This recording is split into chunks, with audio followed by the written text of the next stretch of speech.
കണ്ണൂരിലെ കാൽനട യാത്രക്കാർക്ക്, അതായത് മുനീശ്വരൻ കോവിലേക്ക്, നമ്മൾ പ്രസ് ക്ലബിൻ്റെ അവിടെ നിന്ന് മുനീശ്വരൻ കോവിലേക്ക് നടക്കാനായിട്ടുള്ള ഒരു മേൽപ്പാലം ഉണ്ടായിരുന്നു. അതിപ്പം എന്ന് കണ്ണൂരിലെ യാത്രക്കാർക്ക് ഒരു വശത്ത് നിന്ന് മറ്റൊരു വശത്തേക്ക് നടക്കാനായിട്ട് സാധിക്കും? അതിനെ സംബന്ധിച്ച് ഞാൻ മനസ്സിലാക്കിയിടത്തോളം അതിൻ്റെ ടെൻഡർ അത് പൂർത്തീകരിക്കാൻ, ആ ടെൻഡർ നടപടിക്രമം പൂർത്തീകരിക്കാൻ വേണ്ടി പോവുകയാണ്. സത്യത്തിൽ ഒരു ഇന്നത്തെ അവസ്ഥയിൽ ഒരു 6 മാസത്തിനിടയിൽ അതിൻ്റെ പണി പൂർത്തീകരിക്കാൻ സാധിക്കും എന്നാണ് ഞാൻ കരുതുന്നത്. ഏതായാലും അക്കാര്യം ഒന്നുകൂടി അതിൻ്റെ നിർമ്മാണ പ്രവർത്തനം വേഗതയിലാക്കാൻ വേണ്ടിയിട്ട് റെയിൽവേയുടെ ഡിവിഷൻ തലത്തിലുള്ള ഉയർന്ന ഉദ്യോഗസ്ഥന്മാരുമായിട്ട് സംസാരിക്കാൻ തയ്യാറാണ്. ഞാൻ ഇതിനു മുമ്പ് ഇക്കാര്യത്തെക്കുറിച്ച് സംസാരിച്ചിരുന്നു. സ്വാഭാവികമായിട്ടും ജനങ്ങൾ ഒരുപാട് ബുദ്ധിമുട്ട്, അത് നിർമ്മാണം പൂർത്തീകരിക്കാത്തത് കൊണ്ട് ഒരുപാട് ബുദ്ധിമുട്ട് അനുഭവിക്കുന്നുണ്ട്. പക്ഷേ നമ്മുടെ കണ്ണൂരിലെ ജനങ്ങളുടെ യാത്രാ പ്രശ്നം, ഇതുപോലെ ബുദ്ധിമുട്ട് പരിഹരിക്കാൻ വേണ്ടിയിട്ട് അടിയന്തരമായ ഇടപെടലുകൾ ഉണ്ടാവും. ഞാൻ മനസ്സിലാക്കുന്ന ഒരു 6 മാസത്തിനുള്ളിൽ അതിൻ്റെ നിർമ്മാണ പ്രവർത്തനം പൂർത്തീകരിക്കാൻ സാധിക്കും എന്നുള്ളതാണ്. അതുപോലെ തന്നെ ഒരു ദിവസം പകലും രാത്രി 114ഓളം ട്രെയിനുകൾ നമ്മളെ ലെവൽ ക്രോസ് ക്രാസ് ചെയ്ത് താഴെ ഭാഗത്തെ.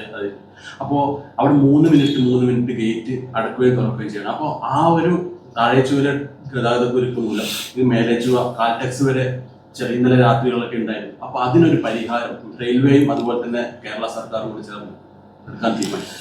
സ്വാഭാവികമായിട്ടും ഇത് വളരെ പ്രധാനപ്പെട്ടൊരു വിഷയമാണ്, ഒരു ജനകീയ വിഷയമാണ് താങ്കൾ ഉന്നയിച്ചത്. കാരണം ഈ മാൻഡ് ഗേറ്റ്, ആ മാൻഡ് ഗേറ്റ് എല്ലായിടത്തും, ചൊവ്വയിൽ മാത്രമല്ല കേരളത്തിൽ എല്ലായിടത്തും വലിയ ഗുരുതരമായിട്ടുള്ള ഈ യാത്രാ പ്രശ്നങ്ങൾ ഉണ്ടാക്കുന്നുണ്ട്. അത് പരിഹരിക്കാൻ വേണ്ടിയിട്ട് റെയിൽവേ ഒരു തീരുമാനം എടുത്തിട്ടുണ്ട്. കേന്ദ്ര റെയിൽവേ മന്ത്രാലയം എടുത്ത തീരുമാനം രാജ്യത്തെ മുഴുവൻ മാൻഡ് ഗേറ്റും മാറ്റി അവിടെ അടിപ്പാതയോ അല്ലെങ്കിൽ മേൽപ്പാതയോ ഉണ്ടാക്കാനാണ് തീരുമാനം. അപ്പോൾ അതിൻ്റെ അടിസ്ഥാനത്തിൽ കേരളത്തിൽ ഏതാണ്ട് 52 മാൻഡ് ഗേറ്റ്സ് മാറ്റി അവിടുത്തെ സാഹചര്യം അനുസരിച്ച് അടിപ്പാതയോ മേൽപ്പാതയോ പണിയാൻ വേണ്ടി തീരുമാനിച്ചിട്ടുണ്ട്. പക്ഷേ ഇക്കാര്യത്തിൽ ദൗർഭാഗ്യപരമായിട്ടുള്ളൊരു സംഭവം, ഇതിൻ്റെ മുഴുവൻ നിർമ്മാണ ചെലവും റെയിൽവേയാണ് വഹിക്കുന്നത്. പക്ഷേ ഇതിൻ്റെ ലാൻഡ് അക്വിസിഷൻ, അതേപോലെ DPR, അലൈൻമെൻറ്റ്, ഇതൊക്കെ ഉണ്ടാക്കാനുള്ള ചുമതല സംസ്ഥാന സർക്കാരിനാണ്.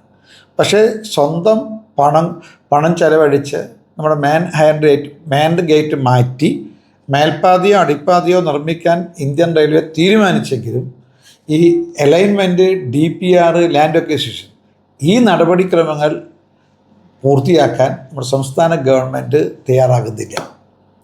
അതുകൊണ്ടാണ് കേരളത്തിലെ പല മാൻഡ് ഗേറ്റും ഇപ്പോൾ പഴയതുപോലെ തന്നെ നിലനിൽക്കുന്നത്. അപ്പോൾ താഴെ ചൊവ്വയിൽ ഞാൻ മനസ്സിലാക്കുന്നത് താഴെ ചൊവ്വയിലുള്ള മാൻഡ് ഗേറ്റും ഈ അടിപ്പാതയോ അല്ലെങ്കിൽ മേൽപ്പാതയോ നിർമ്മിക്കാൻ തീരുമാനിച്ച കൂട്ടത്തിലാണ് ഉള്ളത് എന്നാണ് എനിക്ക് തോന്നുന്നത്. ഏതായാലും ഒരു കാര്യം ഉറപ്പാണ്, ഇത് മാറ്റി, ഈ മാൻഡ് ഗേറ്റ് മാറ്റിയിട്ട് ഇവിടെ യാത്രക്കാർക്ക് സൗകര്യപ്രദമായ രീതിയിൽ അടിപ്പാതയോ മേൽപ്പാതയോ നിർമ്മിക്കാൻ റെയിൽവേ മന്ത്രാലയം തയ്യാറാണ്. ഇനി ഇക്കാര്യം നമ്മുടെ പട്ടികയിൽ ഇപ്പം അടിപ്പാത മേൽപ്പാത നിർമ്മിക്കുന്ന പട്ടികയിൽ താഴെ ചൊവ്വ ഇല്ല എങ്കിൽ അത് ഉൾപ്പെടുത്താൻ BJPയുടെ ഭാഗത്തുനിന്ന് ശ്രമമുണ്ടാവും, സമ്മർദ്ദം ഉണ്ടാവുമെന്ന് ഉറപ്പ് നൽകുകയാണ്. അതുപോലെ തന്നെ കഴിഞ്ഞ 2 തവണയായിട്ട് അവിടെ പൈലിങ്ങും കാര്യങ്ങളൊക്കെ അതായത് ലാസൻ ടർബോ പോലെ കമ്പനികൾ വന്ന് ചെയ്തിട്ട് അതിനുശേഷം നാട്ടുകാരിപ്പോൾ ഭയങ്കര എതിർപ്പിലാണ്. കാരണം അതിനുശേഷം ഒരു പുരോഗതി അവിടെ ഉണ്ടാകും. ഒരു പൈലിംഗ് നടന്നു പോകും. എവിടെ? താഴെ പൈലിംഗ് മീൻസ് റെയിൽവേ ആയിട്ട് ബന്ധപ്പെട്ട, അതായത് പാലം പണിയാനുള്ള, മേൽപ്പാലം പണിയാനുള്ള പൈലിംഗ് 2 കമ്പനി ചെയ്തു. ആ പൈലിംഗ് ചെയ്യുന്നു, അവർ പോകുന്നു. അതായത് കരാറ് ശരിയാവുന്നു. അല്ല, എനിക്ക് തോന്നുന്നു അത് എൻ്റെ വിശദാംശങ്ങളെക്കുറിച്ച് എനിക്ക് അറിയില്ല. ഏതായാലും ഒരു കാര്യം ഉറപ്പാണ്, റെയിൽവേ മന്ത്രാലയം റെയിൽവേയുടെ പണം ഉപയോഗിച്ചുകൊണ്ട് മാൻഡ് ഗേറ്റ് മാറ്റിയിട്ട് അടിപ്പാതയും മേൽപ്പാതയും നിർമ്മിക്കാൻ തയ്യാറാണ്. ബാക്കിയുള്ള അലൈൻമെൻറ്റ്, DPR ഇതൊക്കെ നടത്തേണ്ടത് സംസ്ഥാന സർക്കാരാണ്. അത് വേഗത്തിലാവാത്തതാണ് ഇപ്പോഴത്തെ പ്രധാനപ്പെട്ട വിഷയം. അതായത് സംസ്ഥാന സർക്കാർ പൂർണ്ണമായി ഇതിനോട് സഹകരിക്കുന്നില്ല.